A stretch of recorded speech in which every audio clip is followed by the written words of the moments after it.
Seja bem-vindo ao canal. Se inscreva agora mesmo e curta o vídeo. Terça, 16 de agosto de 2016. Entre no blog do Jornal Breve e vote na enquete dessa semana. Agradecemos desde já a sua participação. Está no ar o Jornal Breve com Solano Manoel. Boa noite. Veja São Paulo. Por corrupção, COI não vai homenagear Avelange. Em saia justa, o Comitê Olímpico Internacional não fará um ato em homenagem ao brasileiro João Avelange e apenas reconhecerá publicamente seu papel para o esporte. O ex-presidente da FIFA morreu nesta terça-feira no Rio de Janeiro. A cúpula da entidade se reuniu nesta terça-feira para definir uma posição sobre o homem que chegou a ser membro do COI, mas teve a carreira marcada por casos de corrupção.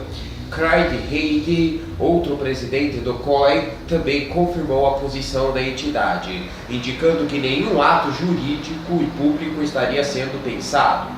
Jacques Roque, ex-presidente do COI, no momento em que Avelange deixou a entidade por conta do escândalo de corrupção, admitiu que não sabia se iria ao velório.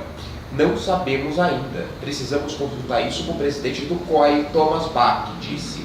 Alex Gilardi, um dos membros mais influentes da entidade, foi direto. Ele, Avelange, não é mais membro do COI. No hotel dos dirigentes olímpicos, o clima não havia sido afetado pela notícia. Alguns acompanhavam o remo pela televisão, enquanto outros dirigentes tomavam seus cafés, já se preparando para os eventos olímpicos. Avelange esteve intimamente ligado aos Jogos do Rio. Ele havia sido convidado pelo presidente da Rio 2016, Carlos Arthur Nussmann, para estar na cerimônia de abertura, mas não apareceu. Em 2009, na última apresentação da delegação do Rio de Janeiro para conquistar o apoio do COI para sediar os Jogos de 2016, a palavra final foi dada a João Avelange. Ao se levantar, sua estatura impressionante e seu histórico geraram um profundo silêncio na sala de convenções em Copenhague. ESPN. Morre Luiz Álvaro de Oliveira, ex-presidente do Santos. Faleceu no início da madrugada desta terça-feira o ex-presidente do Santos, Luiz Álvaro de Oliveira Ribeiro. Aos 73 anos, Laor, como era conhecido, estava internado no Hospital Albert Einstein, em São Paulo, por conta de um tumor maligno no recto. A assessoria de imprensa do hospital confirmou ao ESPN.com.br o falecimento do ex-dirigente, mas a pedido da família dele não será emitida uma nota oficial. A causa da morte não foi divulgada. Luiz Álvaro foi presidente do Santos em duas gestões. O mandatário ocupou o cargo de 2009 a 2012. Laor não chegou a cumprir a totalidade do último mandato por conta de problemas de saúde. Durante a sua gestão, o Santos conquistou 6 títulos: o tricampeonato estadual 2010, 2011, 2012, a Copa do Brasil 2010, a Recopa Sul-Americana 2012 e a Copa Libertadores da América de 2011. Luiz Álvaro de Oliveira Ribeiro não poupou esforços para manter Neymar no Santos durante a sua gestão, contribuindo inclusive para que o atacante permanecesse na Vila Belmiro por mais tempo em relação ao que se esperava. Além disso, Laor viveu polêmicas com seu ex-vice-presidente na época, Odílio Rodrigues, e também com o Grupo DIS, sobretudo com a transferência do meia Paulo Henrique Ganso para o rival São Paulo. Acompanhe agora a Economia Real com André Martins, direto de Itararé.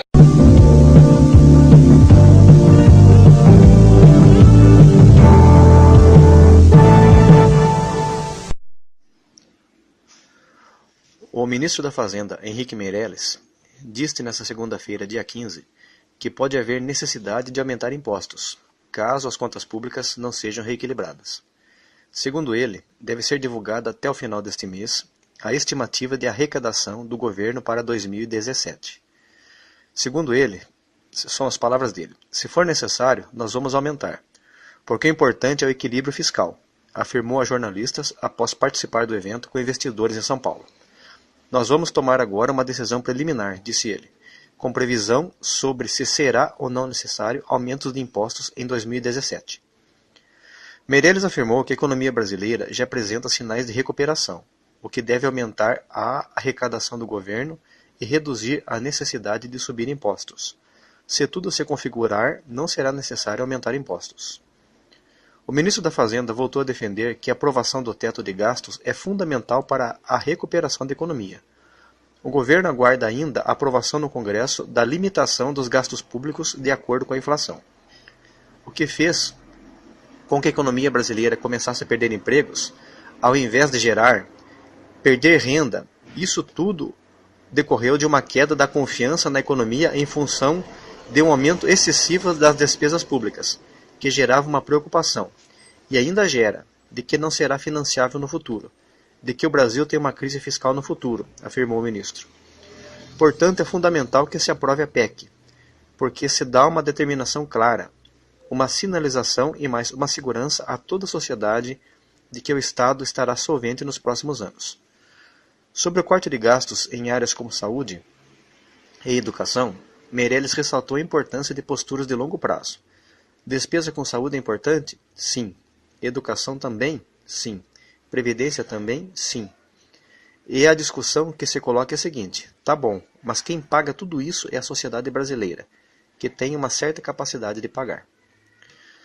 Bom, traduzindo o que o ministro quis dizer é o seguinte: a economia brasileira precisa reagir. Ou seja, o dinheiro precisa circular, as empresas precisam investir, os empregos têm que aparecer e o comércio tem que vender para que a economia volte a crescer. Se a economia voltar a crescer, não será necessário aumento de impostos, porque o que o governo começa a arrecadar com isso já é suficiente para pagar as suas despesas, porque muitos pagam. Então, o bolo é dividido. Mas se a economia não voltar a reagir, não crescer, o governo terá que aumentar os impostos, porque o que ele está arrecadando com poucos não é suficiente para pagar as suas despesas. Então, aqueles poucos que já pagam muito vão pagar demais. É isso que vai acontecer. Havia alguma dúvida do brasileiro que quem pagaria a conta dos erros da Dilma e do Lula seriam nós? É muita ingenuidade pensar isso, não é? Mas se acontecer algum milagre e a economia começar a reagir, talvez o aumento de impostos não aconteça. É importante que o ministro falou que o que gerou essa crise econômica no Brasil é a desconfiança do brasileiro com o governo. Porque o brasileiro tem medo de investir, de abrir um novo negócio, ou de investir, de melhorar o próprio negócio que ele tem, as indústrias principalmente, porque não sabe se dá para confiar no governo. Eles não sabem se adianta investir e se aquele governo realmente vai fazer a parte dele. Vai investir em infraestrutura, vai diminuir os juros, vai fazer políticas para que as empresas se desenvolvam mais, vai baixar a taxa de juros para as empresas comprarem equipamentos, treinarem seus funcionários, enfim. E ninguém sabe se isso vai acontecer. Por quê? O governo gasta demais com ele próprio. Sua folha de pagamento é enorme, sua administração é ineficiente, ele gasta demais em obras, arrecada, diz que manda recursos enormes para a saúde, que se perde, ninguém sabe onde vai parar esse dinheiro, que não chega na mão dos hospitais. Então esse dinheiro é muito mal gerenciado. Então as empresas que já são tão sacrificadas têm medo de investir. Não existe confiança no governo. Por isso que é importante essa PEC que foi mostrada aqui, que se ela for aprovada, vai limitar os gastos do governo, vai diminuir seus gastos. Então, talvez o brasileiro saiba exatamente quanto que o governo vai gastar, não vai passar desse teto. E talvez, assim, nós começamos a ter mais confiança no governo e começamos a investir. Se isso acontecer, a economia começará a reagir. Devagar, mas já é uma luz no fim do túnel. Obrigado, André, e até a próxima semana. E nós terminamos o Jornal Breve mostrando para vocês a apresentação do cantor Guilherme Costa. Ele que está à direita do vídeo, no violão, se apresentou em 2011 no programa Encantos da Terra. Ele está lutando por um espaço na música sertaneja. Vocês que estão vendo o programa, se puderem entrar em contato com ele, entrem no Facebook, Guilherme Gregório da Costa. O Jornal Breve termina aqui. Nós voltamos amanhã, se Deus quiser. Entre no blog do Jornal Breve e vote na enquete dessa semana. Agradecemos desde já a sua participação.